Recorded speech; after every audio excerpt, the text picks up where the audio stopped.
सामान्य रूप से युग के अनुसार मनुष्यों की यही आयु अवधि रहेगी, किंतु प्रत्येक मनुष्य की वास्तविक आयु उसके पूर्व जन्म के कर्मों के अनुसार उसके जन्म के समय निर्धारित होगी, जो दीर्घ भी हो सकती है और अल्प भी हो सकती है। माता, मनुष्यों की मृत्यु के बाद उनका तन मिट जाएगा, किंतु आत्मा कहाँ जाएगी? मेरे भुवनेश्वरी स्वरूप में 14 लोकों की रचना की थी मैंने।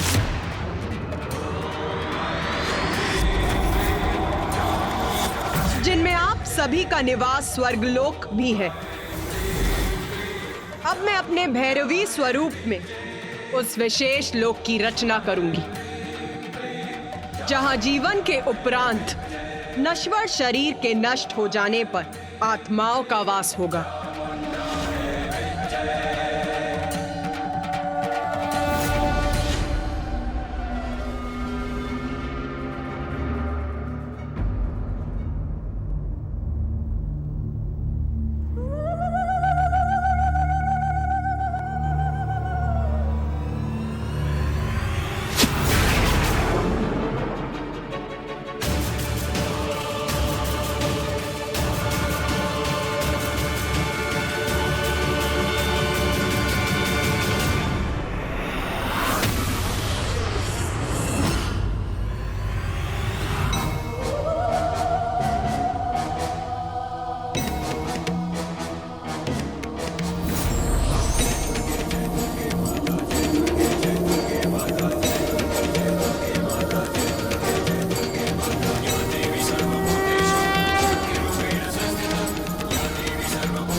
विशेष लोक।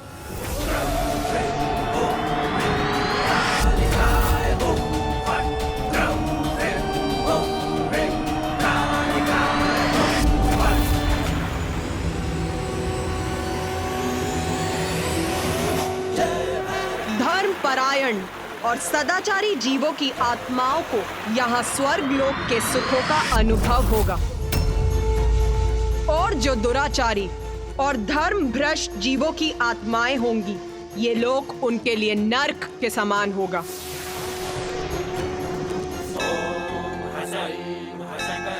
आत्माओं को यहाँ कर्मों का फल भोग कर, प्रायश्चित और साधना कर शुद्धि प्राप्त होगी।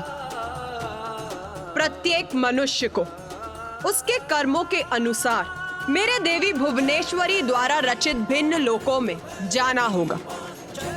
जो सत्कर्म कर यहाँ पहुंचेंगे, उन्हें यहाँ के बाद स्वर्ग में स्थान प्राप्त होगा, और दुष्कर्मियों की आत्माओं को निम्न लोकों में जाना होगा। किंतु जिन जीवों के लिए भक्ति ही सर्वोपरि रही, मेरी या किसी अन्य ईश्वर की, उन्हें मोक्ष की प्राप्ति होगी, और वो विष्णु लोक, ब्रह्मलोक अथवा कैलाश अर्थात दिव्य लोकों में स्थित होंगे। अद्भुत माता, जीवन और मृत्यु के चक्र को स्थापित करने हेतु प्रकृति के संतुलन को सुचारू रूप से बनाए रखने के लिए आपने अपने माता भैरवी स्वरूप में एक ऐसे लोक का निर्माण किया जहां मृत्यु के उपरांत आत्माओं का निवास हो।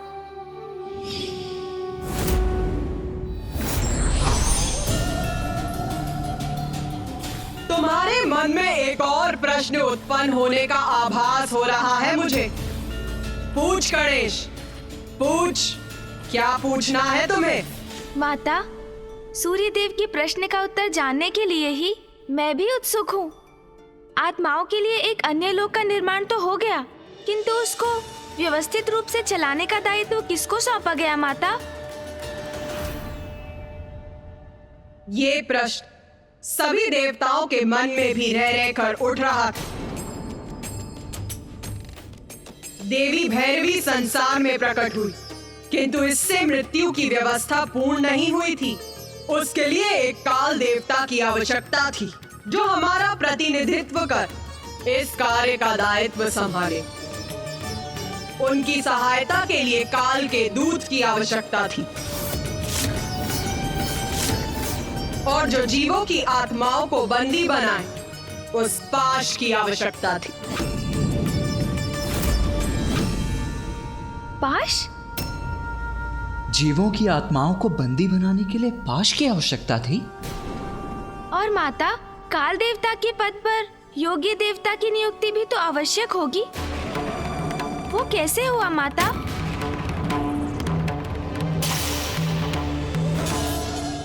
प्रश्न पूछ रहे हो तो उसका उत्तर पाने का धैर्य भी रखो। हमें क्षमा कीजिए माता। सर्वप्रथम ये प्रश्न सूर्यदेव के मन में भी उत्पन्न हुआ था, किंतु उन्हें कहा गया था कि इस प्रश्न का उत्तर उनसे ही जुड़ा हुआ था। उत्तर सूर्यदेव से जुड़ा था, अर्थात माता?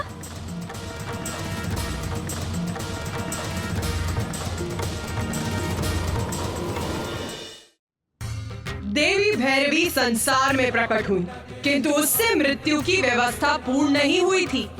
उसके लिए एक काल देवता की आवश्यकता थी। काल देवता के पद पर योग्य देवता की नियुक्ति भी तो आवश्यक होगी। वो कैसे हुआ माता? सर्वप्रथम ये प्रश्न सूर्यदेव के मन में भी उत्पन्न हुआ था। सूर्यदेव का विवाह देव शिल्पी विश्वकर्मा की पुत्री देवी संज्ञा से हुआ था। जब मैंने आदित्य सूर्य का सृजन किया था तब उनके तेज का उत्पन्न होना आरंभ ही हुआ था। तब उनकी एक पुत्री यमी और एक पुत्र यम, 2 संतानें हुई थी। कुछ समय के लिए तो सब कुछ कुशल था, किंतु समय के साथ सूर्य का तेज बढ़ता गया।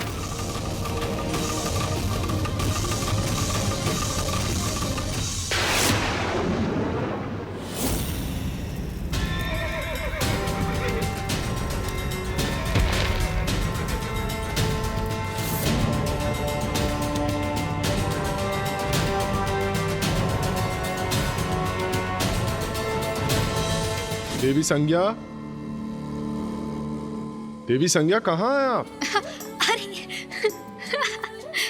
आइए देवी संज्ञा। संज्ञा, अब तो पकड़ी जाओगी। संभवतः आंगन में होंगी। अरे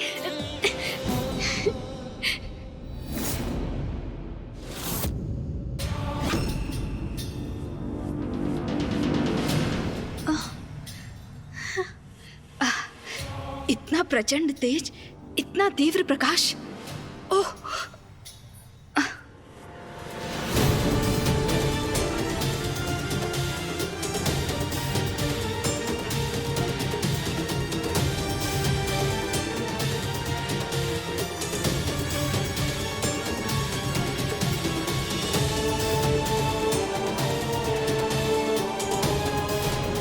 सूर्यदेव का तेज असहनीय हो रहा है हमारे लिए।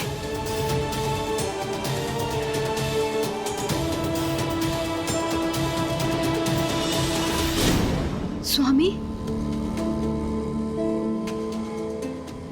इस तीव्र ताप का यही अर्थ है कि स्वामी निकट हैं।